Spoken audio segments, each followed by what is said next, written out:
Muy buenas noches para todos, muchas gracias. Ya tengo alguna experiencia en Chilecito, como decía recién Fabián, de hace muchos años, era muy muchacho y vine con un programa. Muchos no habían nacido, por lo que veo. Gracias por los jóvenes que están aquí. Y algunos que se recuerden un programa de televisión que se llamaba El Espejo, y que la primera versión que tuvo en directo hacia todo el país fue desde La Rioja. Es decir, La Rioja y Chilecito fueron el primer destino de aquel programa que había empezado en los barrios de Buenos Aires. Y tengo fogonazos, los recuerdos se apagan, es inevitable. Entonces me veo al lado de un cerro haciendo el programa Portezuelo, ¿no? No. ¿Cómo era el nombre? No, claro. Sí, está bien, dije bien. Me parecía. Y algunos entrevistados, mucho calor entonces, muy buen vino. Y hoy volví a paladear, me volví a reencontrar con aquel buen vino. Así que tengo vivencias muy especiales. Pero también están las otras. Hace poco tiempo tuve que pedirle al equipo de producción que localizara a la intendenta de Chilecito, a la señora Silvia Gaitán, para hacer una nota por una circunstancia muy desagradable para Chilecito, muy triste sobre todo para Chilecito, pero que era un capítulo más del desastre que se ha vivido en estos 3 años y medio últimos en la República Argentina. Estaba cerrando la fábrica Puma. Y entonces queríamos saber qué se puede hacer, qué se puede soñar desde los lugares donde por lo menos hay que ir a esos sitios que bajan la cortina y que son miles en la República Argentina. Hay que pensar en 15.000 empresas que van un día y bajan la cortina con todo lo que significa para el dueño, para el trabajador, para el barrio. Y esto está pasando en la Argentina y estaba ocurriendo también en Chilecito, y por eso nosotros hicimos aquí esa nota, porque nos gusta en el espacio televisivo que yo realizo tomar contacto permanentemente también con el país, porque si no en Buenos Aires, ustedes saben muy bien, estamos siempre dentro de una burbuja y creemos que todo lo que pasa pasa allá nada más, y la verdad es que todo lo que pasa fuertemente ocurre también en el resto del país. Así que de allí viene una inevitable simpatía por una luchadora, como detecté en lo que estaba declarando primero por radio y después por televisión la intendenta Silvia Gaitán. Y después vienen los encuentros un poco más recientes con Fabián Alarcón, que estaba él agradeciendo lo que modestamente podemos hacer desde los medios de comunicación por la vida universitaria del país. ¿Cómo podría ser de otra manera? De un hijo del Estado como soy yo, y que ama todo lo que significa el Estado como cobija, como protección, como estímulo para nuestra vida, para curarnos y para estudiar y para darnos cultura sobre todo. Jamás lo privado va a recurrir a sus arcas para darnos lo que solamente el Estado nos puede dar. Y la vida universitaria está en manos del Estado y sé cuánto han padecido. Todo lo que dijo recién Fabián es pura verdad. Una verdad que ha paralizado la vida en la República Argentina. 50.000 estudiantes, 50.200 estudiantes de la universidad privada tuvieron que salir de la universidad privada porque no pueden pagar, porque no la pueden sostener. Es muy probable que ustedes no conozcan esta cifra. Llegan a veces pocas informaciones de las que importan verdaderamente porque, quieran o no, en algún momento de sus vidas se conectan con la inyección de veneno que puede ser TN, por ejemplo.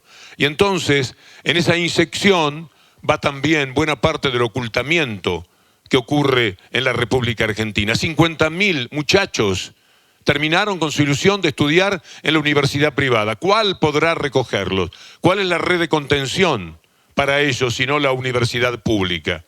Esa universidad que se acerca al estudiante, que aproximó la posibilidad de estudiar sin tener que mudarse siempre a lugares lejanos, fuera de la familia, fuera de la contención que significa y a los 16, 17, 18 años partir a miles de kilómetros, a cientos de kilómetros, apartarse de la familia, pues la universidad, en muchísimos casos en la República Argentina, se acercó a esa gente y le dio la posibilidad de estudiar sin sufrir. Y le dio la posibilidad de estudiar sin tener que hacer las grandes erogaciones que significa la universidad privada y que ya no lo pueden hacer 50.000 estudiantes en el primer semestre de este año, 50.200. Por eso, Fabián, todo lo que se puede hacer por la vida universitaria es poco desde los medios de comunicación. ¿Para qué otra cosa podríamos estar los medios de comunicación? Y luego quiero saludar en Beba Aguirre, en Adriana Olima, en Ricardo Herrera, a cada una de las personas que nos han hecho sentir como en nuestra casa, en este rato que llevamos en La Rioja, conociendo un poco más, acercándonos a la gente, y sabedores, Fernando, que seguramente, por ahí dejamos algo, pero seguramente nos vamos a llevar mucho más. Seguro. Buenas tardes, buenas noches a todos y a todas. El placer, como decía Víctor Hugo, de poder acompañarlo a Víctor Hugo y de poder llegar. Es mi primera vez en La Rioja, es mi primera vez en Chilecito, y uno siempre lo primero que recibe es lo que queda, ese abrazo, ese acompañamiento, esa cotidianidad y esa historia que a veces uno le queda tan lejos en su profunda ignorancia porteña de quien les habla, que la verdad ha sido un placer y nos han tratado de maravilla. Es cierto que tienen el mejor vino. Yo lo he probado hoy. Hemos comido, que creí que en un momento nos iban a venir a detener, que iban a entrar y dijeron, llévense esta gente. Pero por suerte no pasó y estamos acá. Me parece que es fortaleciendo estos espacios que son maravillosos, ¿no? Porque son espacios que necesitamos para pensar, para repensarnos todo el tiempo, para poder seguir desnudando esa tarea cotidiana que Víctor Hugo hace desde hace tantos años, desde la radio y la televisión, que tiene que ver con desnudar al verdadero enemigo, que es el que nos ha empujado a este momento de la historia tan doloroso. Y es importante y siempre es necesario porque estamos en medio de una profunda batalla cultural, que está claro que no empezó con el gobierno de Mauricio Macri, que es una lucha, si se quiere, histórica, pero que hoy vemos los resultados de una batalla cultural que en algún sector y en alguna etapa la hemos perdido. Pero reivindico estos espacios porque de alguna manera también ponen en valor lo que significa, que vos hablabas hace un ratito, el seguir resistiendo. El resistir desde la palabra, el resistir desde la idea, el resistir desde las convicciones. A mí me gusta decir mucho que todos y todas sabemos que en la resistencia existe mucho dolor, mucha bronca, mucha impotencia. Hablábamos hace un rato con Bebe y nos contaba lo que había significado la lucha política por pararse en un lugar en un momento determinado de la historia y decir yo vengo desde acá, yo estoy parado acá y voy a defender esto. Y que me cueste lo que me tiene que costar, pero lo voy a defender. Por tanto, siempre la resistencia viene abrazado de cierta impunidad, de cierto dolor, de cierta bronca que uno mastica todos los días. Pero también la resistencia viene de la mano de la belleza. Porque si hay resistencia es porque hay convicciones. Y en esas convicciones está la belleza. En la defensa de la educación pública, en la defensa de las políticas de vivienda, en la defensa de una salud pública. Y me parece que en ese contexto todos los días, cotidianamente, damos una lucha. Desde el lugar en que cada uno de nosotros esté y pueda darla. Y es importante, se hace más importante en este contexto. Nada, yo simplemente como introducción y agradeciéndoles sinceramente poder compartir esta tarde-noche con ustedes, el poder de alguna manera arrojar algo que lo vivimos cotidianamente, pero que tiene que ver con advertir todos los días que el gobierno de Mauricio Macri, que es el gobierno de Clarín, que es el gobierno también de La Nación, no ha venido solamente a instalar un modelo económico, que ya lo conocemos porque lo hemos vivido en otro momento de nuestra historia, sino que ha venido a instalar un nuevo orden social en la Argentina. Un orden social que, entre otras cosas, legitime las consecuencias de su modelo económico. Un nuevo orden social que nos haga creer que el gran problema que tenemos nosotros y nosotras es el otro.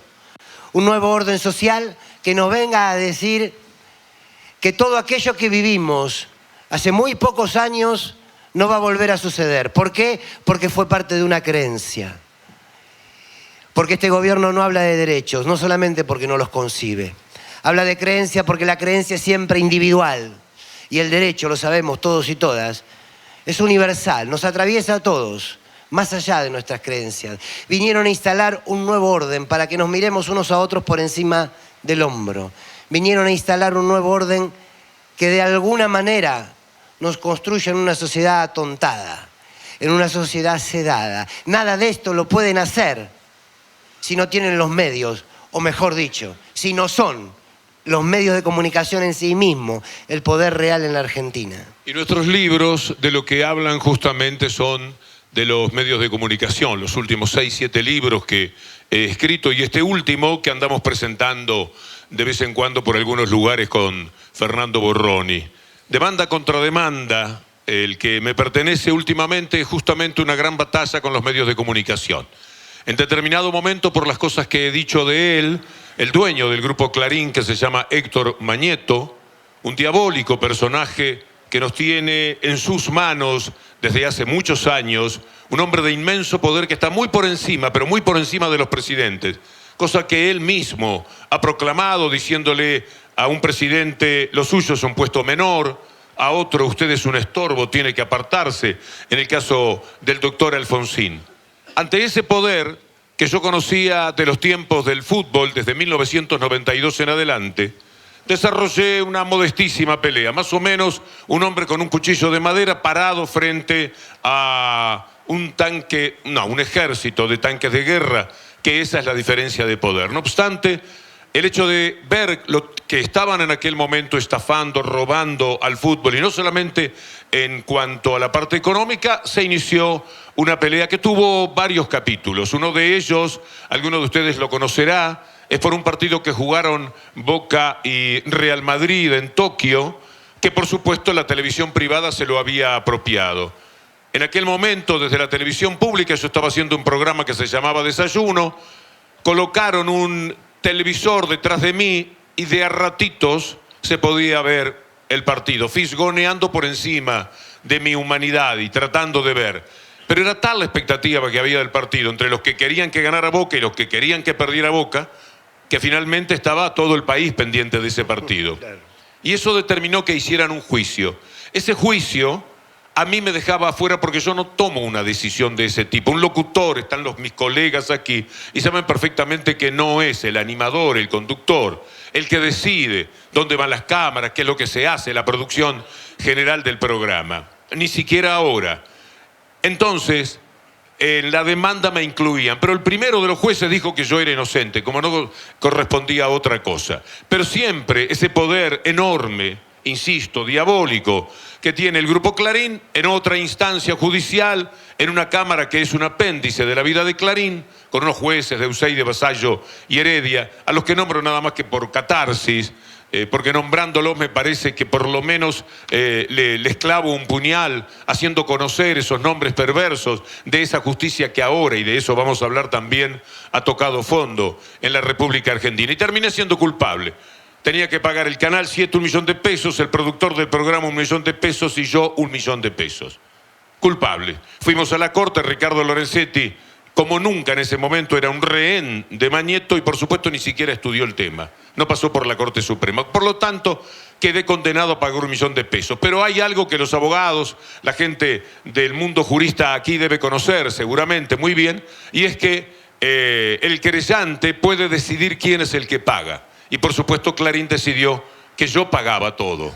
El nombre de Canal 7 y de el productor del programa, que era el mismo productor que había venido conmigo a hacer El Espejo en el año 1985. Así que me condenaron a pagar no 1, sino 3 millones de pesos.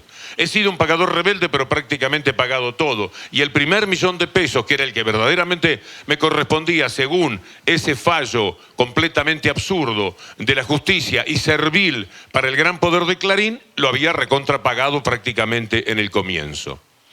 acto seguido vino una querella porque me embargaron los cuadros. Cuando estaba en 2 millones y pico y faltaba 700, 800 mil pesos para terminar de pagar, vinieron a mi casa y me embargaron los cuadros. Yo he tenido galerías de arte, he tenido mucha adhesión al mundo de la pintura y buena parte de las inversiones de mi vida se fueron en pinturas. Pinturas valiosas. Y vinieron, las embargaron y a los 3 meses vinieron de nuevo para ver si estaban las pinturas. Y faltaba un cuadro que me había regalado una pintora en la puerta de la radio, cuyo nombre ni siquiera sé, no lo recuerdo. Era un cuadro que cuando vinieron la primera vez a hacer el embargo estaba apoyado en la pared. Estaba apoyado, no teníamos lugar para colgarlo todavía, estaba esperando su turno. Ese cuadro, mi esposa se lo dio a mi hija a la habitación de mis nietos. Vive a 5 minutos de mi casa. Porque faltaba ese cuadro, Clarín me sometió a un juicio por malversación de fondos públicos, que tiene de 2 a 10 años de prisión. Lo cual cuento rápidamente para que ustedes vean la envergadura, el adversario con el que han tenido que pelear aquellos que están en la arena política. Si a un periodista le hacen esto, lo persiguen de tal manera, ¿qué quedará para aquellos políticos que osen ir por políticas públicas, como sucedió hasta 2015, que molesten a lo que llamamos el establishment? En ese marco, Héctor Manieto hizo una demanda contra mi persona, porque naturalmente he dicho yo también cualquier cosa de él, así como hace muchos años han dicho en El Diario y en TN y en todos sus medios cualquier cosa de mí. Vino esa demanda, que todavía está en curso, y mis abogados, el doctor Barcesat, el doctor Boico y Jaume, respondieron con una contrademanda. El libro se llama Demanda contra Demanda. Y lo que hay allí es una pelea maravillosa por lo que llamamos la libertad de expresión. ¿Por qué puede tener libertad de expresión el dueño de un diario que ha estigmatizado, perseguido y mentido sobre cada una de las personas políticas que se han opuesto a lo que él pretendía robarse, que ahora sí se lo pudo robar, Nextel, Telecom, cada uno de los hechos mediáticos que ustedes conocen, o espero que conozcan, con los que se han quedado? Entonces, esa demanda y esa contrademanda tiene la fuerza, el vigor de una pelea más contra lo que llamamos ese establishment mediático, del que por supuesto vamos a seguir hablando y del que se ocupa en su libro también Fernando Borroni. Cuando pensaba en aquel momento el nombre del libro y pensé en llamarlo La Inquisición Neoliberal, muchos y muchas me decían, bueno, tiene algo que ver con la lógica, con lo que significó la Inquisición de la Iglesia en su momento. Y la verdad que la elección de la palabra Inquisición tenía que ver con una manera de llevar adelante las políticas de este gobierno. Nosotros vivimos bajo un régimen profundamente inquisidor, que persigue, que generó que hoy tengamos compañeras y compañeros que son presos políticos, pero que sobre todo tiene una disputa central, que es por la verdad. Yo estoy convencido, la historia se dio una gran disputa por la verdad. Existieron decenas de filósofos que han buscado conceptos, han tratado de nutrir de contenido de qué hablamos cuando hablamos de verdad. Y uno entiende que la gran disputa de la historia de los pueblos ha tenido que ver con la verdad y con la libertad, y que sigue siendo la disputa de la humanidad. Y en esa disputa por la verdad es donde aparecen los medios, pero donde particularmente este gobierno ha traído un mensaje muy claro, que tiene que ver también con este nuevo orden, a partir de lo que generan los medios de comunicación como Clarín. A veces parece que ponernos a discutir sobre la verdad o sobre la libertad queda muy ajeno a lo que nos pasa. Sin embargo, no. El gobierno de Mauricio Macri ha venido a decirnos ya no una nueva interpretación acerca de la verdad. Clarín nos ha dicho a lo largo de toda su historia que la verdad no importa. Que ya no importa más la verdad. Lo que importa en lo que cada uno de nosotros y nosotras crea en nuestra cabeza que es verdad, no la verdad. Por tanto, si tengo esa maquinaria de poder para poder construir en la cabeza de cada uno de nosotros subjetividades, prejuicios, estigmas, matrices de razonamiento, matrices de pensamiento, voy construyendo pequeñas verdades, individuales, por cierto, como toda lógica neoliberal, profundamente individuales. Y la verdad ya no importa. ¿Para qué vamos a discutir la verdad? Se ha instalada una realidad que es la que debemos discutir. Y ahí se va instalando una agenda. En la ciudad de Buenos Aires, Horacio Rodríguez Larreta hace un tiempito en el verano se permitió dibujar una pileta. La dibujó, la pintó, le puso sillitas alrededor y una ducha. Claro, algo de agua tenía que haber. Una ducha. Mucha gente va en verano y se sienta frente a esa pileta dibujada. Lejos estoy de querer evaluar a quienes se sientan allí. Ahí hay una pileta, che. No. A ver, una pileta tiene que tener agua. Lo mínimo es que cuando te tires no te rompas el cráneo. Lo mínimo. ¿Cómo no? Yo estoy en una silla frente a una pileta, 44 grados de calor entre medio de los edificios, pero ¿sabes qué? Yo nunca en mi vida tuve la posibilidad de llegar a una pileta. Yo ahí tengo una pileta. ¿A mí quién me lo va a discutir? 1984, seguramente la conocen, una novela de George Orwell. El que no la leyó se la voy a espolear, discúlpenme. Rapidito, habla de un país que vive un profundo régimen autoritario, profundamente totalitario, donde claramente tiene un enemigo construido, Eurasia, está afuera, estamos en guerra. Allí está el enemigo. Los problemas que tenemos aquí, en todo caso, es por los enemigos de afuera. Había dos particularidades en ese libro que nos marcan este presente. Estaban los 2 minutos de odio. El poder no solamente trabajaba todos los días en elegir palabra por palabra para poner en sus diarios. Palabra por palabra para poner en sus diarios. Había un ministerio del amor, había un ministerio de la libertad, había un ministerio de la verdad. ¿Vos querés saber qué es el amor? Anda al ministerio. ¿Vos sabés qué es la verdad? Anda al ministerio. ¿Querés saber qué es la libertad? Anda al ministerio.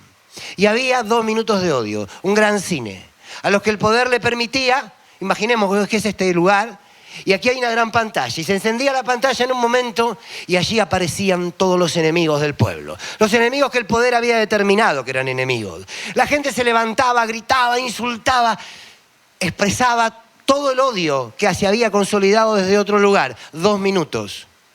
Se apagaba la pantalla y todo volvía a la tranquilidad. Si nosotros traeríamos al presente, si trajésemos al presente, esa pantalla, hoy estaría el rostro de Cristina Kirchner. Se enciende y empiezan. Ahora había otro elemento más. El personaje principal se llamaba Whitson. Whitson empieza a descubrir que vivía en un país donde había una mentira tras otra. Y empieza a comentarlo entre los más cercanos. Entonces el poder lo detiene. Lejos de querer matarlo, quería convencerlo. Porque, abro paréntesis, no quieren terminar con nuestras vidas. Quieren que se las entreguemos. Qué distinto. Cierro el paréntesis y vuelvo. Lo comienzan a torturar a Whitson. El torturador aumenta la fuerza de la electricidad y pone frente al rostro de Wilson la palma de su mano. Esconde el dedo pulgar y pone frente a sus ojos 4 dedos. Le dice, Whitson, ¿cuántos dedos ves? Y aumenta la tortura. Y Whitson dice 4. Claro, había 4.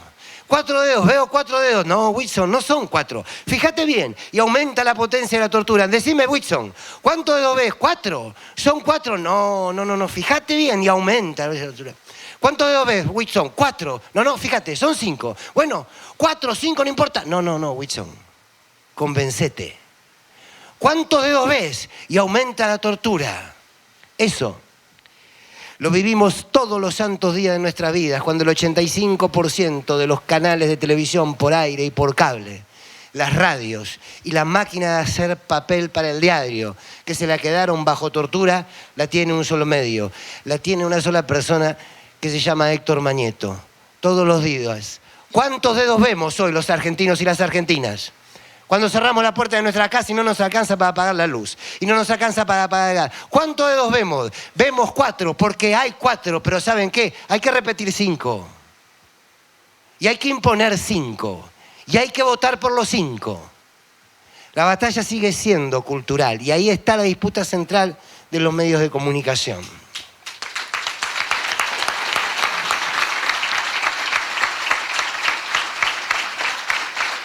Ahora, el torniquete se va ajustando permanentemente, la manija va para ahogar las verdades, para ocultarlas.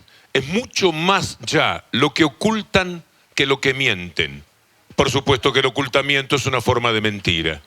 Estoy casi convencido, le pido que levante la mano aquel que ha leído algo de lo que pasó ayer, de lo que se conoció ayer con el presidente de la Corte Suprema de Justicia de la provincia de Buenos Aires. Bueno, tenemos un 5%, menos de un 5%, un 3%. Esta es nuestra realidad. Entonces quiero contarles lo que ocurrió ayer con la provincia de Buenos Aires. El presidente de la Corte Suprema de Justicia de Buenos Aires pronunció la frase, los conceptos más importantes escuchadas por un hombre del derecho en los últimos años. El señor Eduardo de Lázari, insisto, presidente de la Corte Suprema de la provincia más importante de la República Argentina, 38% del electorado del país, dijo que todo lo que está ocurriendo en materia de derecho en la Argentina es una vergüenza, que todo está armado por espías, por arrepentidos, por causas fraudulentas, impulsadas por medios de comunicación, que son los que determinan cuál es la justicia que se tiene en la República Argentina. Ahora bien, el señor que aplaudo es el primero que levantó la mano porque conoce la información y porque ese tipo de noticias, cuando uno las detecta, nos queda aquí. Pero vean ustedes el brutal desconocimiento que tenemos de ciertas realidades. La opinión más importante en lo que va del año. Nada para mí, desde el punto de vista periodístico, es más fuerte que eso que se supo ayer. Hagan el ejercicio, sobre todo aquellos que están habituados a andar por el mundo de las computadoras. Cuando vuelvan a sus casas, busquen la información en Clarín o La Nación, que es igualmente fraude periodístico como el Grupo Clarín. Busquen la noticia, no la van a encontrar. Algún diario que haya quedado hoy dando vueltas aquí, de los que vienen, que son nada más que Clarín y Nación. Busquen la información, no está. Entonces ninguno de ustedes sabe que una autoridad de las más importantes del derecho en la República Argentina está diciendo que aquello que todo el tiempo ustedes ven en la pantalla de TN, en los malditos zócalos venenosos del grupo televisivo comandado por este hombre, Héctor Mañeto, es falso. Que todo es armado, que todo está congestionado de un espionaje, de una mentira cotidiana que ya no deja vivir. Nada más que destrabando esto, uno podría encontrar, como si saliese de pronto de la maleza, como quien viene caminando por el bosque y encuentra un claro en el bosque, podría encontrar el sol de la verdad en este caso. Pero ¿qué sucede? Todo el tiempo estamos dentro de la maleza, porque nadie nos va a dar ese claro. Ustedes dirán, pero hay periodistas que lo anunciaron, sí, pero son el 5%. Por eso ustedes levantaron la mano 8 personas, de todas las que están aquí presentes, respecto a la información más importante del día. También va un reproche. Yo creo que hay maneras de saber un poco más y que tenemos que trabajar de ciudadanos. Y tenemos que trabajar de ciudadanos para informarnos, pero también para hacer correr la voz de aquello que sabemos y que es ignorado por muchísima gente. El país, la sociedad es víctima de una formidable ignorancia informativa, de un apagón, de un eclipse, ese eclipse con el que el otro día consiguieron el único éxito televisivo, la gente de TN, a la que C5N viene derrotando cotidianamente. Pero no se entusiasmen, porque C5N es un canal con una buena parte de la programación crítica del gobierno, pero es un canal contra todos los canales abiertos y contra todos los canales de cable. Por eso saben ustedes, 8 personas, la noticia más importante, porque esa noticia nos abre el camino a entender lo que ha pasado en la República Argentina. No es una noticia cualquiera. Cierra este ciclo en el que los que estamos más o menos enfermados, entrenados, hemos vivido desesperados por la verdad. Porque ellos han mentido sobre todas las personas que estaban enfrentados con ellos y que se oponían a lo que el establishment es. Piensen ustedes el año 2015, elecciones en la República Argentina. 2015, el enorme megáfono que tiene informado a todo el país dice que la presidenta de la República es una asesina. Enero del 2015, Nisman se pega un flor de tiro en el baño, abrumado por todos los errores cometidos, llamémosle errores, porque es una persona que murió, pero es mucho peor todavía que errores. Más bien deberíamos decir horrores. Se pega un tiro en su desesperación en el baño de su casa. Los medios de comunicación de inmediato tratan de convertir eso nada menos que en un crimen. Pero el crimen además cometido por la entonces presidenta de la República. Autora material o autora mediata de ese crimen que sería espantoso. Inauguramos el año de las elecciones en el que el elector tenía que decidir su futuro con la presidenta como asesina. Les voy a pedir que resuelvan ese pequeño... Andrés, a ver si pueden terminar con el problemita, porque si no, no hay concentración. ¿Están buscando preguntas? Bien, ya está, ya con esas vamos a estar bien, porque si no nos vamos a quedar aquí y es un sábado hasta muy tarde. Estaba diciendo... El 2015. 2015. Empieza el 2015. Amigo, muchas gracias. Muchas gracias. Y viva. Bueno, empieza el año de las elecciones con la presidenta de la República asesina. Pocos meses después, cuando la información se desvanece un poco, porque además cualquier persona que tuviese dos dedos de frente sabe que era imposible, nunca encontraron un solo elemento que permitiese pensar que era un asesinato. Inventaron cualquier cosa. Inventaron un chino que se había ido a vivir ahí. Inventaron que el crimen había sido cometido por un comando iraní venezolano. Imaginen ustedes. Eso sí, preparado por Fidel Castro, que fueron los que inventaron a Nisman. Inventaron que ese chino había pasado por un pasadizo secreto en el edificio de Puerto Madero. Ustedes han visto seguramente lo que es Puerto Madero. Imaginen los gauchitos que son los habitantes de ese edificio de Puerto Madero, que tienen un pasadizo secreto por si alguna señora precisa sal, y entonces va y le dice a doña Rosa, me presta hasta mañana un poco de sal. Tienen mucho para cuidar a esa gente y no hay pasadizos secretos por donde puedan andar. Inventaron cualquier cosa.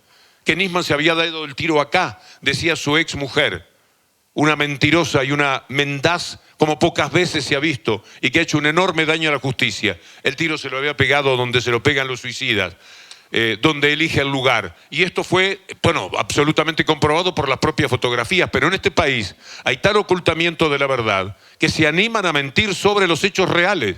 Porque la realidad no se va a conocer, la foto verdadera no se iba a ver. Y ella diciendo por televisión en todos los canales que el tiro había sido por acá, y es verdad que nadie se suicida así, estaba ayudando a la mentira. Y otra decía, la señora Legrand decía en su programa, junto con lo que había dicho el diario Clarín, por supuesto, que se había pegado el tiro a esta distancia y que por lo tanto era imposible suicidarse así. Nadie se suicida como para tirar un córner, es verdad. No, el tiro se lo había dado aquí y en la sien y era suicidio y es suicidio. Y se lo atribuyeron a la presidenta. Cuando eso se desvanecía un poco, entonces inventaron una cuenta del hijo de la presidenta por $65 millones, una cosa por el estilo. La cuenta estaba en un banco de Delaware, de él y de Nilda Garré, que era ministra.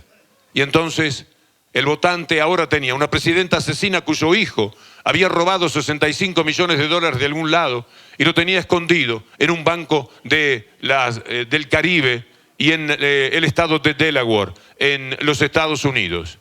Tiempo después, en el mismo momento, los que nos entrenamos para desconfiar de esa información, porque alguna vez creímos que las cosas que decía ese periodismo podían ser ciertas, aún con lo que los que por entrenamiento nos dábamos cuenta que era una mentira, tuvimos que esperar 3 años para que fuera ratificado por el gobierno de los Estados Unidos que la cuenta no existía, y tampoco el banco. La información fue de ese servil del establishment que juega de periodista que se llama Daniel Santoro. Espero que lo conozcan. Si digo Daniel Santoro saben todos de quién hablo, ¿verdad? Eso sí.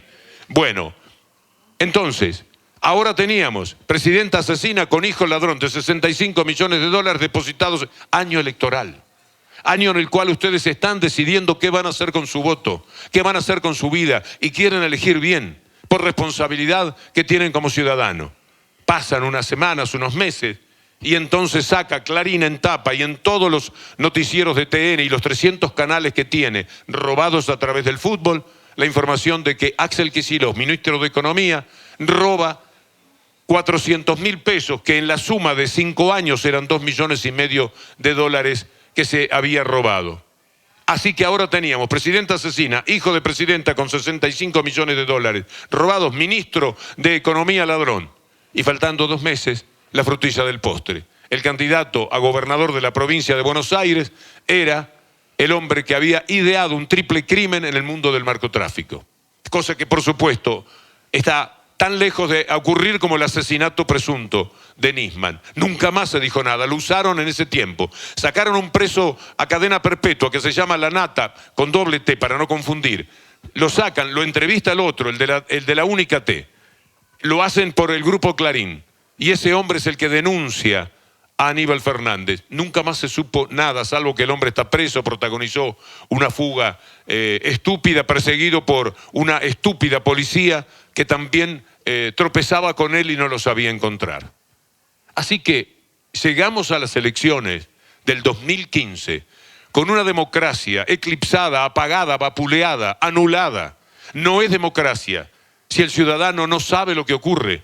No es democracia cuando 8 de 400 saben, solamente ellos, lo que dijo el presidente de la Corte Suprema de Justicia, señalando justamente en el compendio de todas esas causas que le permiten a los sectores adversos a aquel gobierno y favorables a este gobierno decir que entonces hubo corrupción. Una corrupción absolutamente presunta, que no han podido probar nunca. Mientras podemos nosotros ser testigos de la corrupción que acto seguido trataré de mencionar, que sí estamos viendo de parte de este gobierno. Claro, corrupción además con políticas públicas que han provocado el hambre, la incultura y la falta de educación y la falta de salud en la República Argentina. A eso iré después de Fernando. Alguna vez, Víctor Hugo, me acuerdo cuando alguna vez en una charla en la radio, Víctor Hugo sintetizó muy bien a partir de lo sucedido con Nisman y la relación política con eso. Me acuerdo que una vez Víctor Hugo nos decía, el día en que Nisman se pegó un tiro, Mauricio Macri comenzó a ser presidente. Y fue así, porque a veces nos cuesta poder abrazar las cosas de inmediato y traer un hecho que parecía, insisto, del mundo de lo policial y de lo político y poder transformarlo eso a una cuestión electoral. Pero pensaba, cuando Víctor Hugo decía, había que decir que era un crimen. Sí. Como cuando se dio el golpe cívico-militar, había que poner en la tapa nuevo gobierno. Como cuando se asesinaron a Maximiliano Costecchi y a Darío Santillán, había que poner en la tapa que la crisis había causado 2 nuevas muertes. Como cuando desapareció Santiago Maldonado, había que decir primero que no estaba en el lugar y después que había mucha gente parecida a él en un pueblo de Entre Ríos. Y que ahora que falleció Fernando de la Rúa, había que decir que fue un presidente consumido por una crisis, que vaya a saber quién la generó. Porque en realidad todo aquello que hay que decir tiene una finalidad mucho más grande que la noticia. Uno a veces se pregunta si la finalidad de los medios es instalar una agenda. Claro que sí. Es instalar una agenda para que todos creamos que discutir política es discutir los temas de su agenda. Y a veces discutir política es precisamente no discutir ninguno de los temas de su agenda. Ahora, uno no lo puede dejar de hacer, porque todos los días tenés que prestarle batalla, porque si no... Ahora, lo que sí es cierto también es que con esa permanente instalación de un lenguaje construyen sentido. Alguna vez alguien dijo que quien nomina con N, quien le pone nombre a las cosas las domina, porque las logra sintetizar, Porque logra que se instalen y que se repitan con un contenido determinado por ese poder que tiene interés a partir de ese lenguaje. Y ese lenguaje se multiplica. Y ese lenguaje lo entramos a manosear de un lado hacia el otro. Y se construye como la razón del poder. Y ese lenguaje genera una cuestión cultural, profundamente cultural. La Argentina se detuvo por el suicidio de un fiscal. La Argentina no se detiene, porque hoy en día existan el 50% de nuestros pibes y pibas menores de 17 años que pasan hambre. La Argentina ahí no se detiene, porque la palabra hambre no forma parte del lenguaje del poder dominante. Porque la pobreza que se conocieron hoy, las cifras ayer de la UCA, que ya supera ampliamente el 30%, no es noticia. Porque no es lo que debemos discutir. Porque no es lo que debemos pensar. Porque en realidad lo que hay que instalar es un lenguaje que al mismo tiempo nos haga a nosotros creer que todo lo resolvemos nosotros, de la mano de la meritocracia.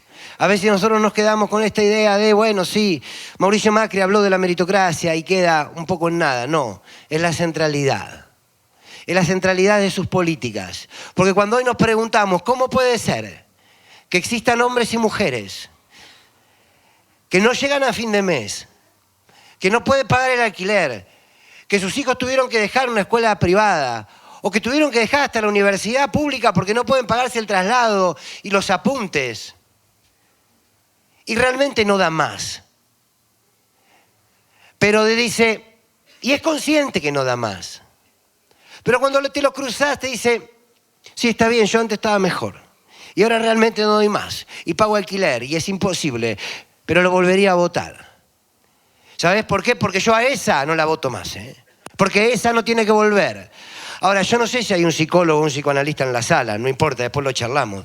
Pero a ver, se les cruza delante de ustedes cualquier persona, sin que ustedes les pregunten nada, y les expresa que no da más. Les expresa que ya llegó a un límite, pero al mismo tiempo es consciente de que está mal, porque se lo generó este gobierno. Pero sin que ustedes les mencionen ni una sola palabra, les agrega que no volverían a votar aquella con la que estuvieron mejor. Por tanto, existen hombres y mujeres que deciden votar a quien les hace estar mal con tal de no votar a aquella que les hizo estar mejor.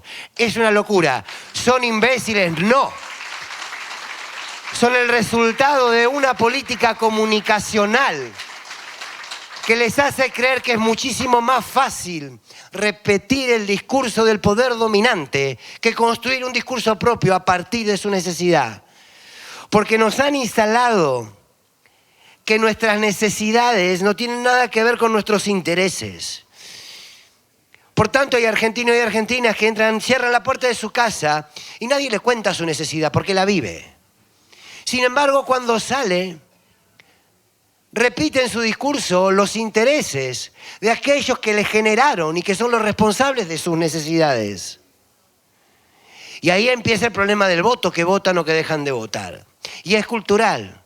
Y es cultural solamente por los medios, no, sobre todo por los medios, pero también porque tenemos, tomando lo que vos decías, Víctor Hugo, una democracia que es de forma y que no es de fondo.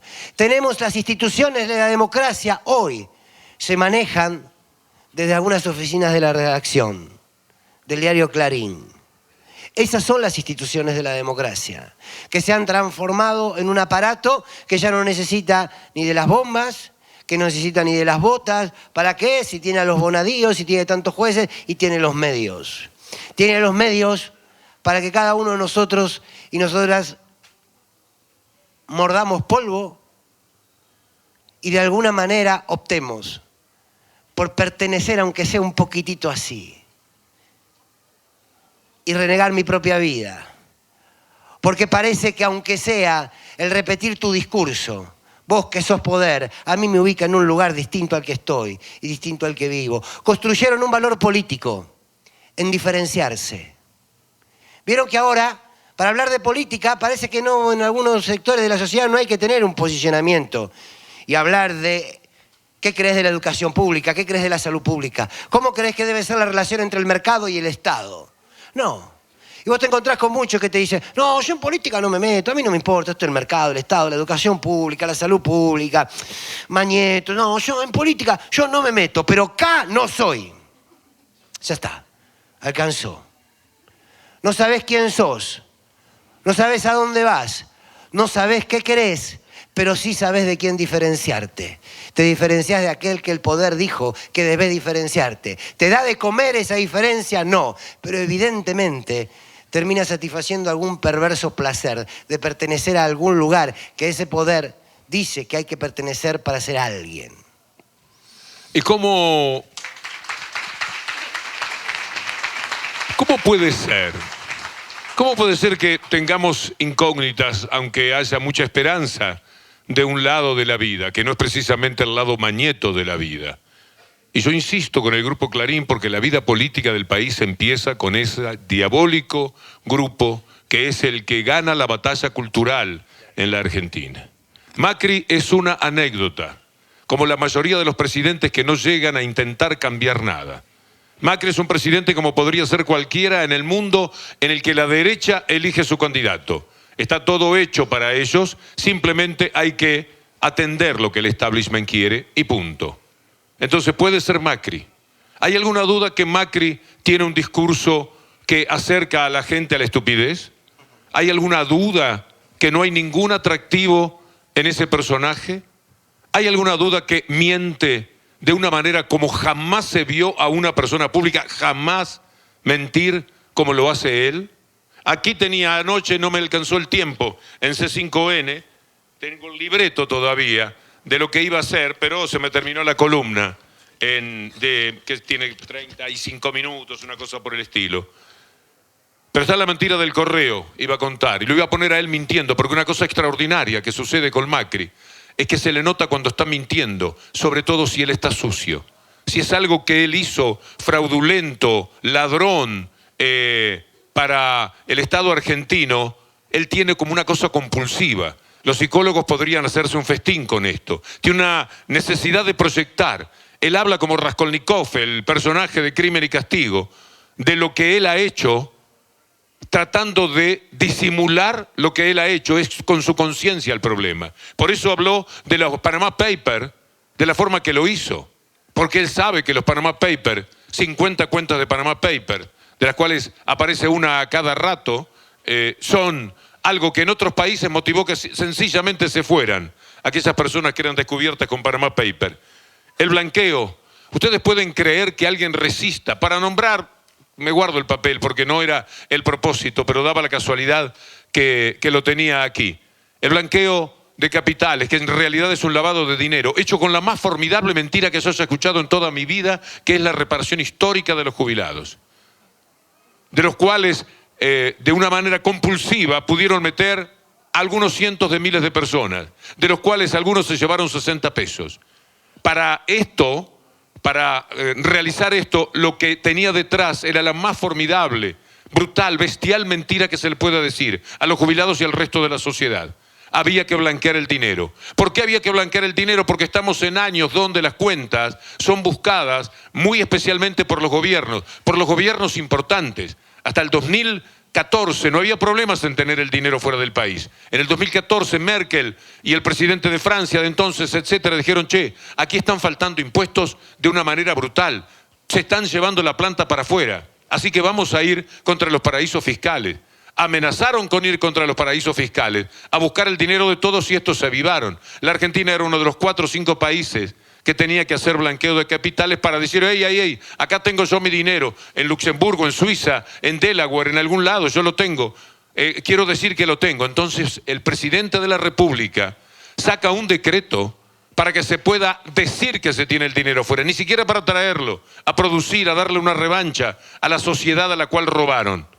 Y anuncia un blanqueo de capitales y se afilian, descubierto por el periodista Horacio Berbisky, por suerte, su hermano, Gianfranco Macri, con 36 millones de dólares, su amigo del alma, Caputo, con 60 millones, y Mindlin, el dueño de Edenor, de Edesur, que se queda, anuncia que tiene 70 millones afuera. Entre los tres, nada más, 200 millones de dólares que tenían fuera del país.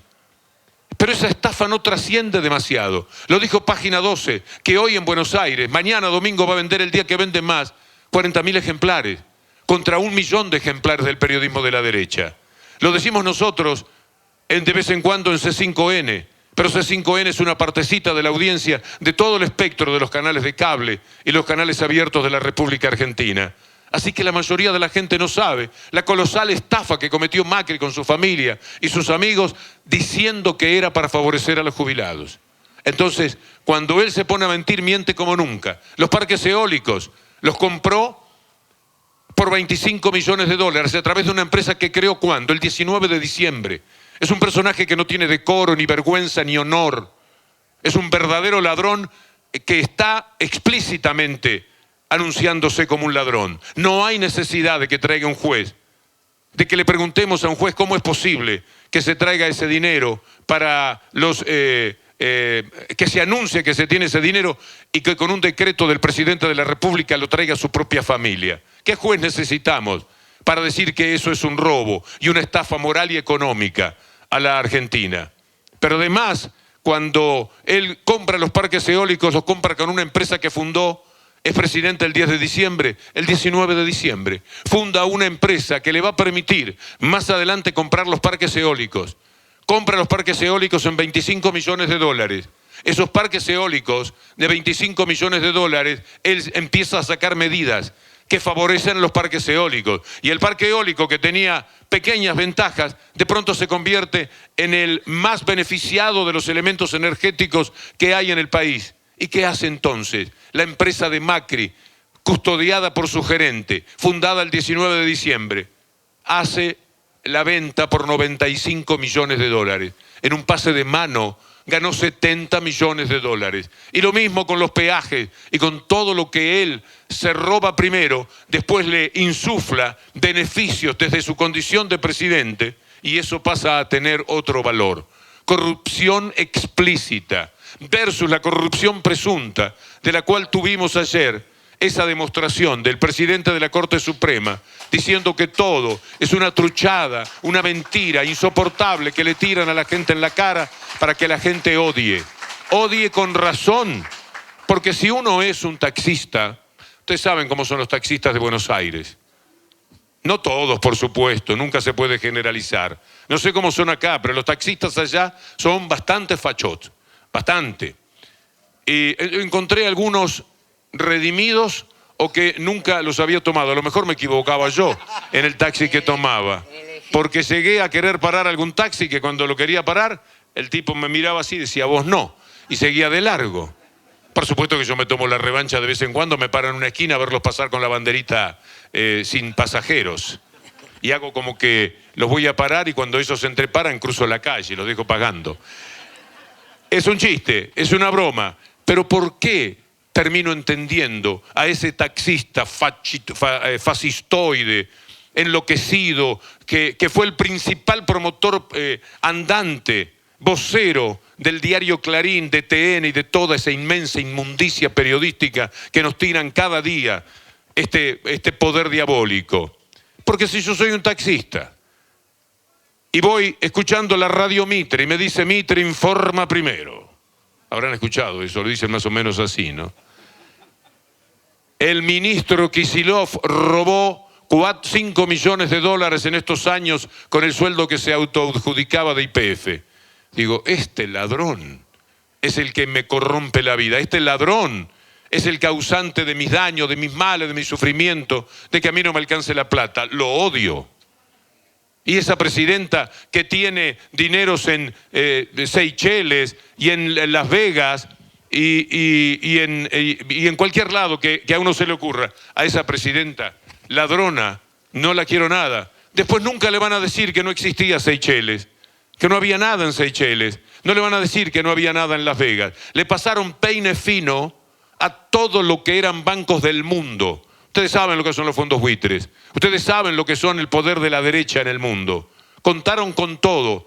Pasaron por todas las cuentas. Revisaron millones y millones de papeles. Nada más que un consorcio periodístico revisó 11 millones de papeles de los que tenían cuentas en Panamá. Y no le encontraron nada. Dieron vuelta a la Patagonia con ese chiquitín que cambiaba de campera todos los días porque sabía que lo estaba tomando TN, ese fiscal Marijuán. Y tampoco encontraron absolutamente nada. Todo es una corrupción presunta que le tiraron a la gente. Todo es lo que dijo ayer el presidente de la Corte Suprema de Justicia. Y de ahí la importancia de que ustedes busquen la información, porque en algún lado está y ahí estamos obligados a trabajar como ciudadanos. Nos cambiaron la vida en el 2015. Le cambiaron la vida no a quien les habla, no a muchísimos de ustedes. Seguramente ustedes están mucho más compungidos por lo que pasa a su alrededor que por ustedes mismos. Porque una de las cosas que se generó con el modelo anterior, una cosa que se genera completamente distinto a lo que produce el neoliberalismo, es la calidad humana de la gente. Y la calidad humana de la gente del lado no mañeto de la vida es mucho más grande, es mucho más generosa. La mayoría de la gente con la que yo converso, con la que me relaciono, ustedes, para empezar, que seguramente en forma mayoritaria más o menos acuerdan con lo que estoy diciendo. La mayoría de ustedes están por una cuestión mucho más de generosidad que por un interés directo y propio. En consecuencia, hay una importancia del otro, hay una importancia de la sociedad que integramos, hay una preocupación por el pibe que tiene que estudiar, hay una preocupación por el obrero que perdió su trabajo en Puma, hay una preocupación por los 300 o 400.000 obreros que se quedaron sin trabajo. No nos toca a nosotros, no todavía por lo menos. No obstante, estamos angustiados y preocupados por cómo marcha el país. Si además atacan la educación, atacan la cultura, atacan la salud como lo han hecho. No tenemos Ministerio de Salud, no tenemos Ministerio de Trabajo, no tenemos Ministerio de Educación. Ministerio de Educación sí.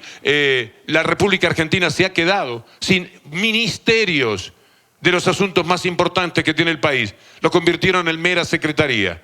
¿Qué les puede importar cada uno de esos temas? No les interesan. No les interesan porque nunca le interesó la cosa del Estado a esta gente. El Estado para ellos es un enemigo. Y yo que me siento un hijo del Estado, que le debo cada letra que leí en cada libro que me dieron, cada lápiz con el que escribí, cada hospital que me curó cuando tenía crecimiento prematuro, y me daban unas inyecciones de hígado de bacalao, no sé si alguno se las dio alguna vez, que era más o menos como que le dieran petróleo en la nalga a uno. Y 30 años después me enteré que no servían absolutamente para nada. Pero mi hospital era el que me cuidaba y me fui a vivir con mis abuelos porque el hospital me quedaba a una cuadra y tenía que ir todos los días. Era el Estado que me daba una cobija. Y mi abuelo tenía una jubilación y mi abuela tenía una pensión. Y tirábamos bastante bien. A mediodía comíamos firme y a la noche leche con polenta. Y estaba bien. Y yo crecí bastante bien, como podrán ver. Y se lo debo todo al Estado. En aquel caso, el Estado uruguayo, que es un país con bastante Estado. Aquí lo han querido siempre atacar. El Estado es una bendición. ¿Hay alguien que se haya jubilado con la moratoria entre ustedes? ¿Puede levantar la mano alguno que se haya jubilado con moratoria? Casi 3 millones de personas pudieron jubilarse gracias a la moratoria. Gracias, amigo. ¿Saben ustedes lo que significa jubilarse? La estafa cometida por el capitalismo, que es dejar en trabajo el negro a la mayoría de las personas y después no reconocerle nada. Determinó que cuando alguien tenía 65 o 68 años y no tenía jubilación, un día le anunciaran que había una moratoria, sobre todo a las mujeres, cuyo trabajo nunca había sido reconocido. Por más que las mujeres, muchísimas de ellas, traicionaron con su voto lo que les había dado ese Estado generoso cuando tiene un gobierno que se preocupa del Estado.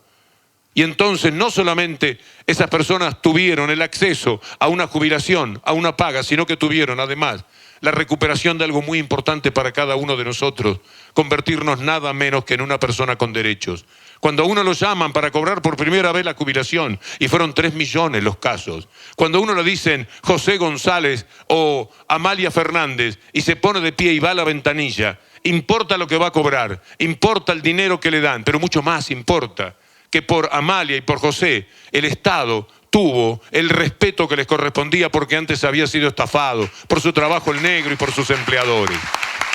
Esto es lo que nosotros hemos perdido, y lo hemos perdido también por culpas nuestras, porque a Macri no lo votan solamente los ricos, a Macri también lo votan a la derecha, la votan los aspiracionales, los que se creen que votando a Macri pasan a tener ojos celestes.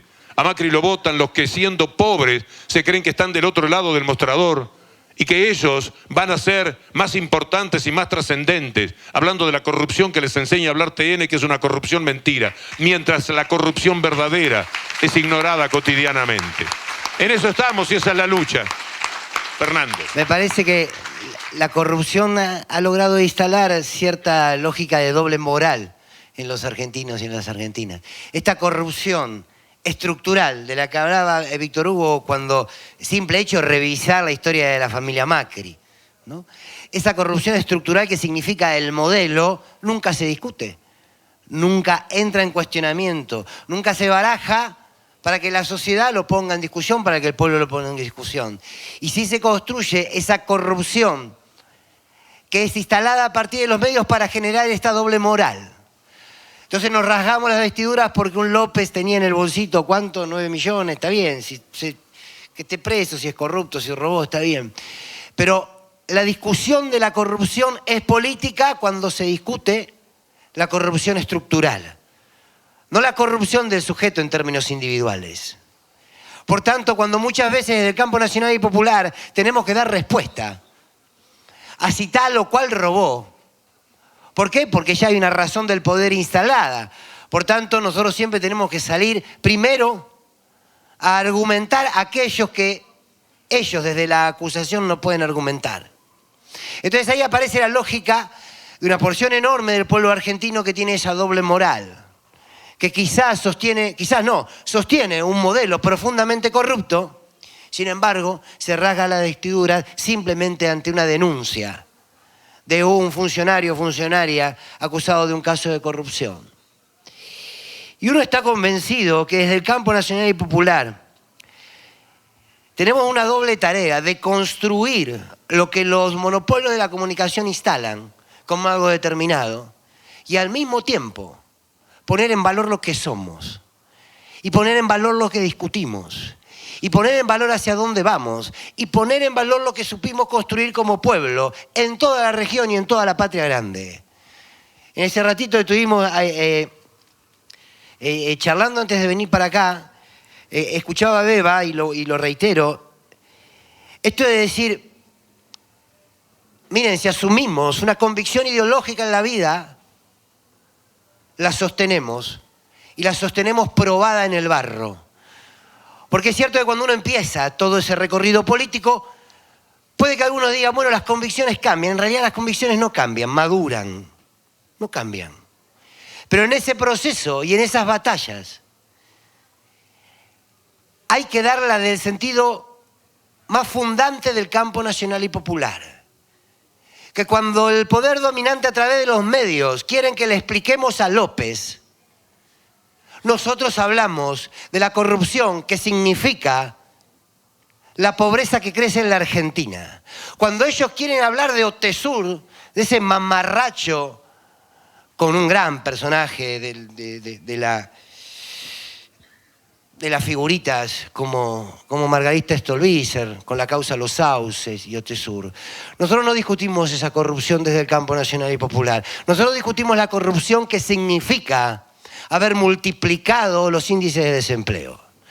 Nosotros discutimos la corrupción que significa que en la Argentina muera gente de frío en la calle.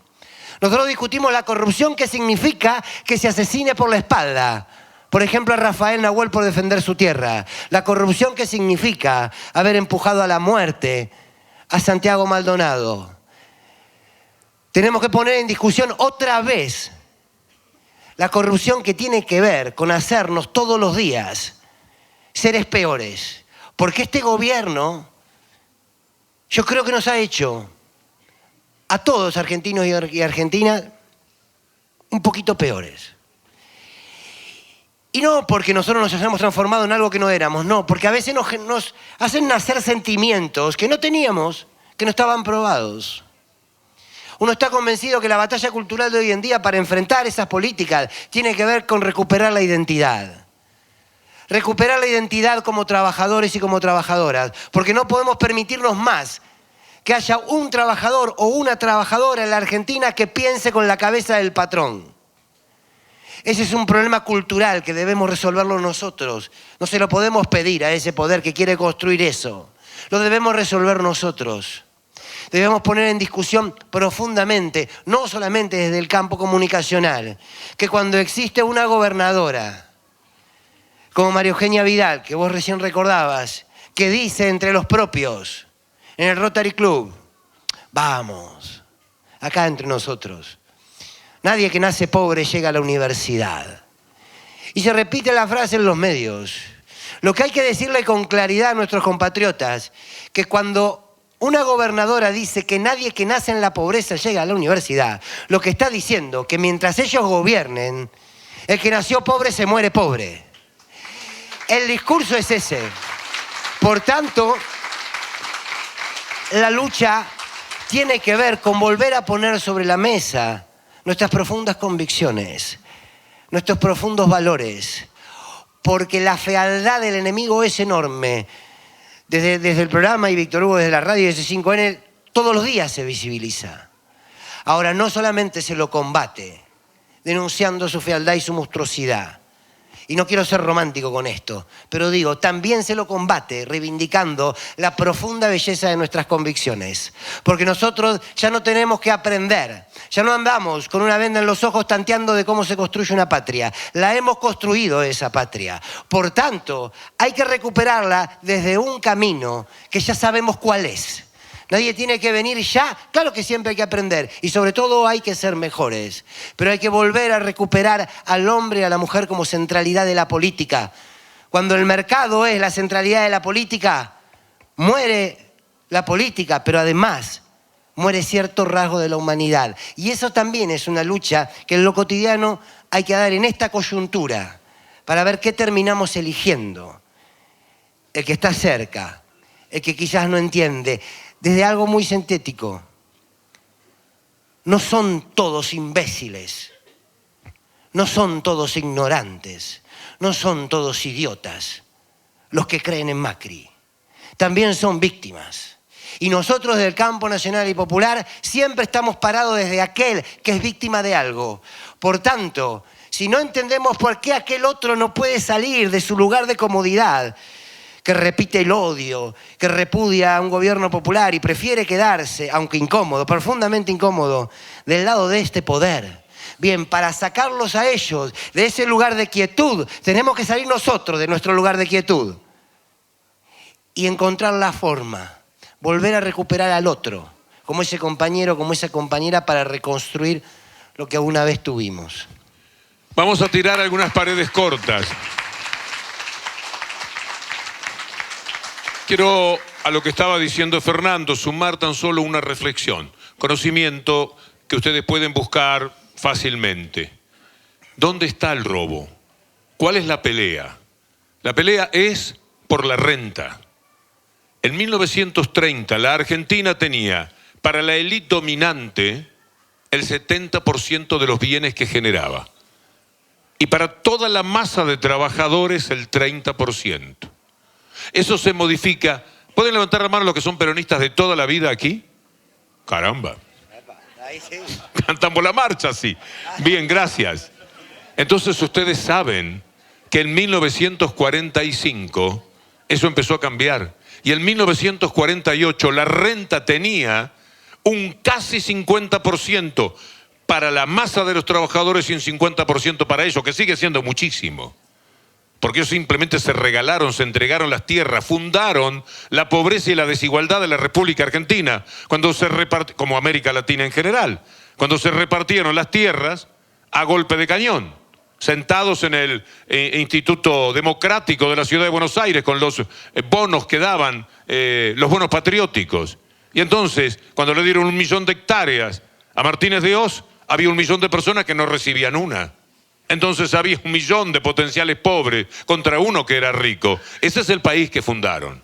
Ese es el país al que después le pusieron los alambrados necesarios, el código civil necesario para que pudieran prosperar todavía más sus desarreglos económicos, para no llamarle siempre hurto, y el código penal para castigar a aquel que se metiese en la propiedad de ellos, es decir, que cruzara el alambrado.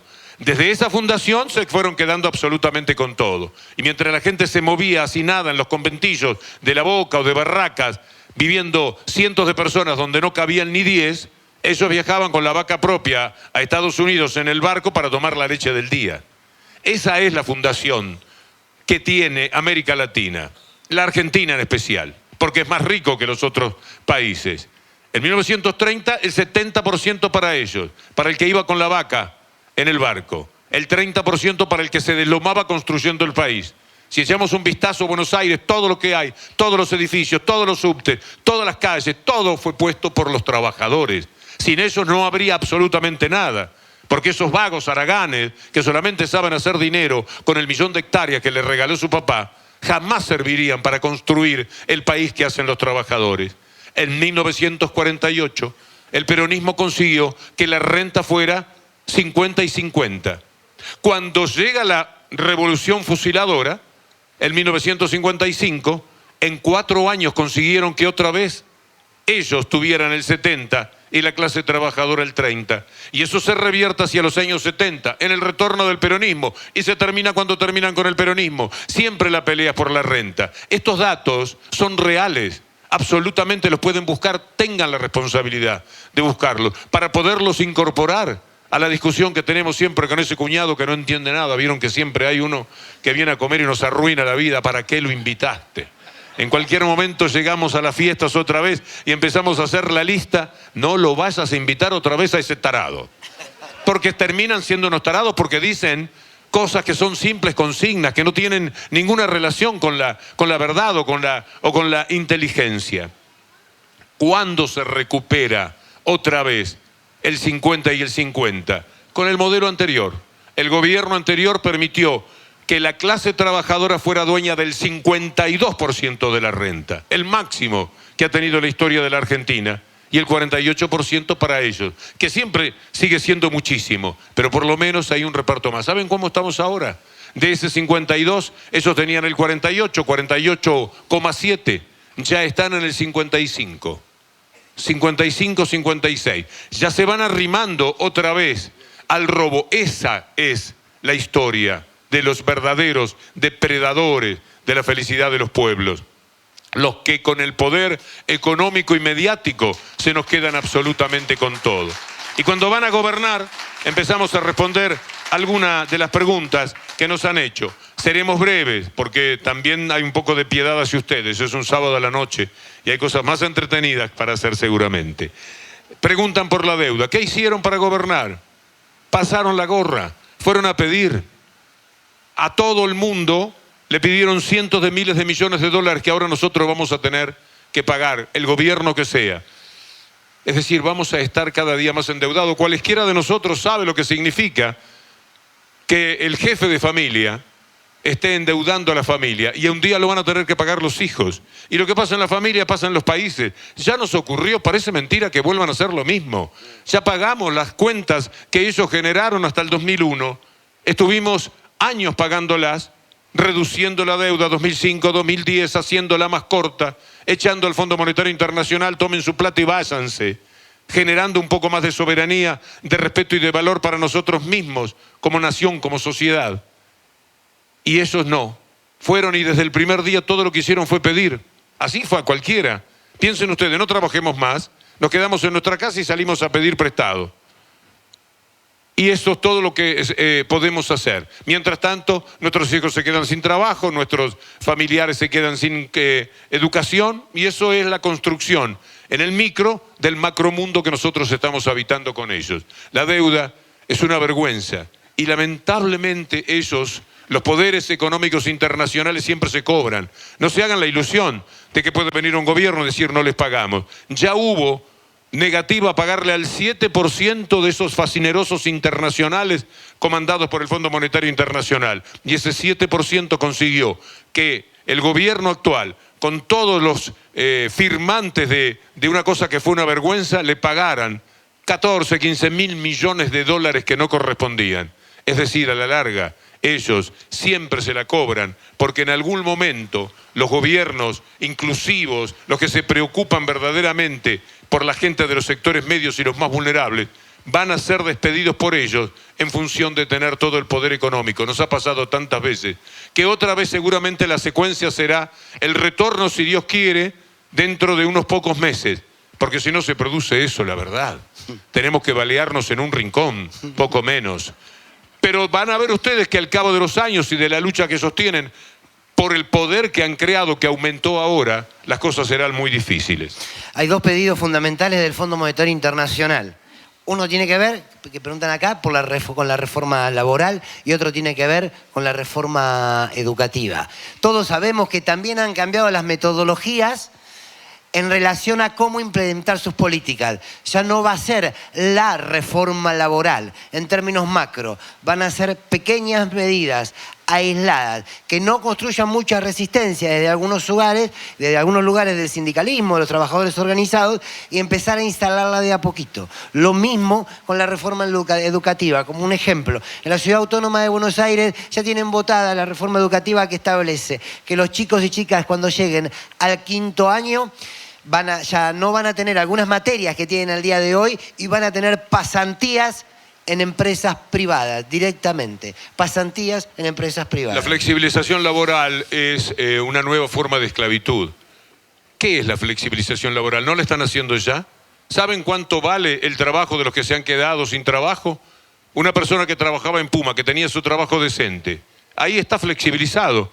Tiene que llevar algo a su casa. Él o ella, el que sea el jefe de hogar. Salen a buscar. ¿Ustedes creen que puede elegir trabajo? ¿Que puede elegir salario? ¿Que puede discutir nada? ¿Qué flexibilización más quieren que dejar a la gente sin trabajo y deprimir el salario como lo han hecho? Nos quieren esclavos y eso tiene que saberlo el obrero. Hay que correr la bolilla de qué es lo que quieren. Hay un periodismo, sí, que todo esto lo oculta o de alguna manera le pone otras palabras para instalarlo de otra manera. Particularmente yo creo que los periodistas que defienden este modelo no... Creo que tenemos que ser más rigurosos entre el periodismo. Creo que el periodismo está parado sobre sus ruinas y que hay que ponerlo en discusión. Porque el periodismo tiene dos opciones. O es el vocero del poder dominante o es una expresión más, un instrumento del campo nacional y popular en sus luchas. Hoy eso está evidenciado, más que nunca. Que algunos son simplemente voceros del poder y otros intentan ser instrumentos de la construcción de las luchas del campo nacional y popular. Andrea pregunta, ¿qué puedo decirles a quienes están haciendo el periodismo digital? El futuro es de ustedes. Los diarios como tal, los diarios papel, van a terminar. Dentro de 10 o 15 años no va a haber prácticamente diario papel en el mundo. Está estudiado. Es algo que yo no puedo determinar el cómo, el por qué, etcétera, pero que voy constatando. Miles de diarios han cerrado en todos los países. Es algo pavoroso lo que sucede. La gente se vuelca a lo digital, así que lo que hay que hacer es tener buenos medios digitales, que nunca van a ser más potentes que los tradicionales, los convencionales, porque ellos también ya tienen dominado totalmente la internet. Si ustedes ponen cualquier información, está cayendo granizo, ustedes ponen granizo en Buenos Aires, y entonces aprietan el botón para recibir la información, les sale 4 veces Clarín, 4 veces Infobae, 4 veces La Nación y por allá aparece chiquitito un portal. Ya tienen totalmente dominado todo por la tremenda prepotencia de la economía que generaron desde el mismo momento en que se quedaron con papel prensa. Miren ustedes, ahora no vamos a tener más papel. Lo que vamos a tener son la vida en la digitalización y en el celular. A eso hay que apuntar, así que quien está en el periodismo digital, de alguna manera está en el buen camino, con las dificultades que se plantean para comercializar ese periodismo digital. Es lo único que habrá que buscarle la vuelta y resolver, pero naturalmente es el futuro. Alejandro se pregunta si el neoliberalismo en el gobierno y su alternancia con el mandato popular es casi un ciclo casi natural. Particularmente no soy de los que creo que la historia es cíclica. Y que vieron que dijeron, que cada 10 años tenemos un gobierno popular y después volvemos, no. Yo creo que lo que sintetiza, sí, ese proceso de avances y retrocesos en términos de la disputa de derechos, lo que sintetiza es que es cierto, nosotros desde el campo nacional y popular no hemos ganado la batalla definitiva, pero que todo el mundo se anoticie que ellos tampoco. Y esta lógica es la que pasa. Alguna vez García Linera, vicepresidente de Evo en Bolivia, dijo que los procesos revolucionarios son como un oleaje. Son como esas olas que llegan a la orilla, van y vuelven. Puede que sea cierto, Puede que sea cierto, pero eso no quiere decir que sea una cuestión cíclica. Yo creo que sostener ese discurso es sostener un discurso del modelo, casi que nos permite, y bueno, cada tanto jueguen un poquito, hacer un gobierno popular que después volvemos y ponemos las cosas en orden. Creo que repetir ese discurso es repetir una lógica del modelo. Susana pregunta, ¿cuándo cree usted que un político pasa al lado oscuro del poder? Más o menos entiendo la letra. Cuando un político representa a la gente, cuando un político toma conciencia de qué es el poder político y qué es el poder real, y desde el poder político enfrenta al poder real, ese está del lado del sol de la vida.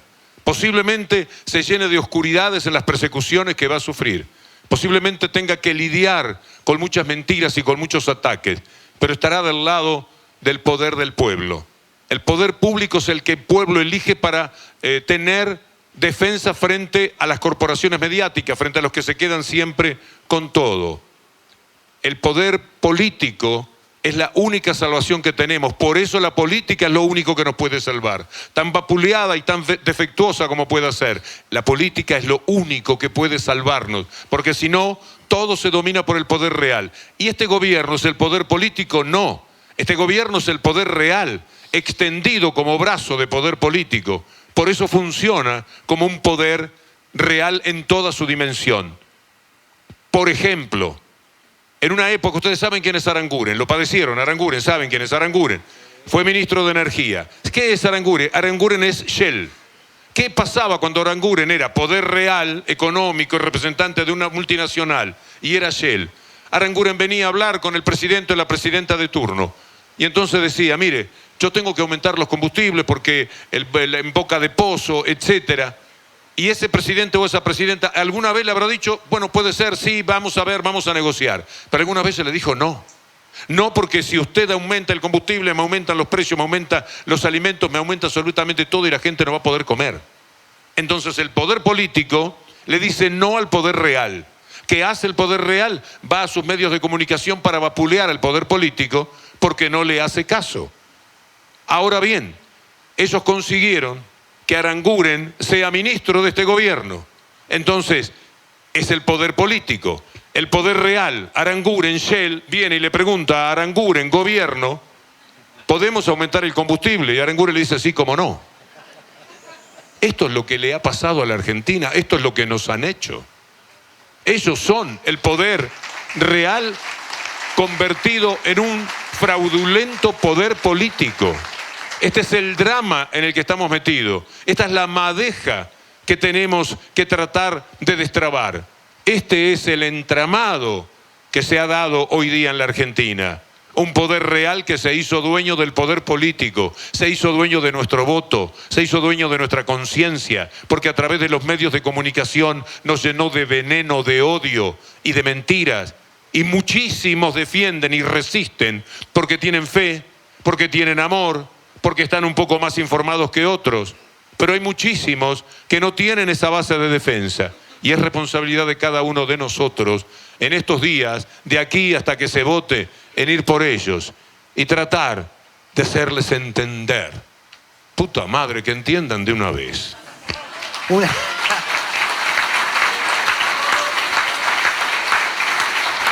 Una última reflexión por mi parte, con dos, porque yo tengo una profunda esperanza y creo que muchos de los que estamos acá también. Con un claro desafío, que también tenemos, claro. Las elecciones no resuelven la política. Las elecciones dan un punto de partida que lo vamos a tener, Dios quiera que así sea. Y a partir de allí hay que dar una profunda batalla cultural. La lucha es por la batalla cultural. Si no damos la lucha por la batalla cultural, nos vamos a seguir repartiendo en términos electorales a distintas porciones de expresiones del poder. Y quiero terminar con dos cositas muy cortitas. Una que no le va a gustar a Víctor Hugo porque no le gusta que hablen de él, pero como compañero, como amigo, y escucharlo y estar junto a él todas las mañanas, hay un ejemplo muy enorme que creo que debe tomar la militancia todos los días y que se sintetiza en la lucha que al principio hablaba el mismo Víctor Hugo. Saquemos el nombre. Es un hombre. Podría haber sido una mujer. que en un momento determinado de su vida decide dar una lucha que, como decía al principio, sabía de antemano que era desigual. Sabía de antemano que era un escarbadiente contra un ejército. Sin embargo, se la dio. Sin embargo, la dio. Y uno dice, ¿para qué alguien va a dar una lucha si sabe que está perdida de antemano? Lo que queda en el camino de esa lucha, lo que se siembra en el camino de esa lucha, son las semillas de las victorias populares hacia el futuro. Ya termino. Esa es la enseñanza todos los días de Víctor Hugo, que es decir, las luchas las damos más allá del resultado final. Claro que las queremos ganar, porque tarados no somos. Pero no por no conocer el resultado vamos a dejar de pelear. ¿Qué vamos a hacer? Nos vamos a ir a casa. Y una última, que es de donde nace humildemente mi esperanza. Es una anécdota que cuento mucho, me cargan por eso, pero hubo una época muy dolorosa de la Argentina, donde cuando uno era joven también resistía desde los barrios, desde las villas, laburando ahí, y tenía un montón de convicciones, un conjunto de ideas que estaban en un rincón, que estaban allí arriba. Y uno defendía esas ideas, defendía esas convicciones, pero mi generación no las había visto hechas realidad nunca. Nos contaban algo de lo que había sido el peronismo, pero nosotros no los habíamos vivido. Y uno tiene ganas de vivir, ¿no? Un poco esas convicciones, de decir, che, son reales, mirá, no están en el mundo de las ideas, no están en el cristal de lo utópico.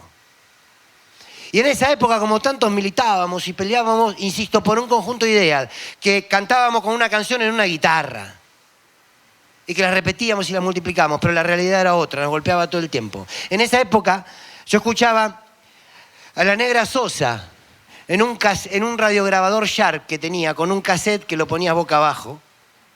Y la Negra Sosa cantaba en una canción, América Latina tiene que ir de la mano, por un sendero distinto, por un camino más claro. Sus hijos ya no podremos olvidar nuestro pasado. Tenemos muchas heridas los latinoamericanos. Se hablaba de Latinoamérica y uno decía, es un sueño esa Latinoamérica unida. Pero iba y peleaba por eso, pero era un sueño. Hasta que una vez, como seguramente lo vieron ustedes, en Mar del Plata, hubo un hombre llamado Néstor Kirchner, otro Hugo Chávez, Ignacio Lula da Silva, Tabaré Vázquez, que frente a uno de los genocidas más grandes de la historia, como George Bush hijo, le dijo que no al ALCA. Y empezó un proceso independentista fuerte. Ese día les puedo asegurar que sin tener el radiograbador Sharp al lado, volví a escuchar a la Negra. Y dije, lo hicimos posible, lo hicimos real. Por tanto, podemos volver a hacerlo, porque tenemos historia de que lo hemos hecho, porque tenemos ejemplos de lucha más allá del resultado y porque sobre todo tenemos convicciones que, como alguna vez dijo Néstor Kirchner, no vamos a dejar en la puerta de la Casa Rosada, ni en la puerta de un shopping, ni en la puerta de una escuela. Si estuviese Daniel Biglietti acá, uno le diría, maestro, cántese algo, y le pediría, tóquese a desalambrar, porque de eso se trata, de seguir desalambrando, y en eso estamos. Bueno, si le hablaste muy sinceramente a la gente, nada más que 3. Cantale solo 3 estrofas de eso que decías de Mercedes Sosa. Dale ya, sin temor, para irnos con una pequeña canción. América Latina tiene que ir de la mano por un sendero distinto, por un camino más claro. Ya está. Seguí. Quiero saludar a Fabián Calderón. Desearle a todos los universitarios lo mejor que les sea posible este año, esta pelea. A ver si el año que viene las cosas cambian para la educación del país. Hay una canción de Silvio que dice... ¿Qué libro? No. El que tenga una canción tendrá tormenta. El que tenga compañía, soledad. El que siga buen camino tendrá sillas peligrosas que lo inviten a parar. Pero vale la canción buena tormenta y la compañía vale en soledad. Siempre vale la agonía de la prisa, aunque se llene de sillas la verdad. Listo, Vamos vale. a saludar, quiero saludar a... Tener el micrófono. Quiero saludar a, así como a Fabián Calderón y a los universitarios, a Ricardo Herrera. Muchas gracias, Ricardo.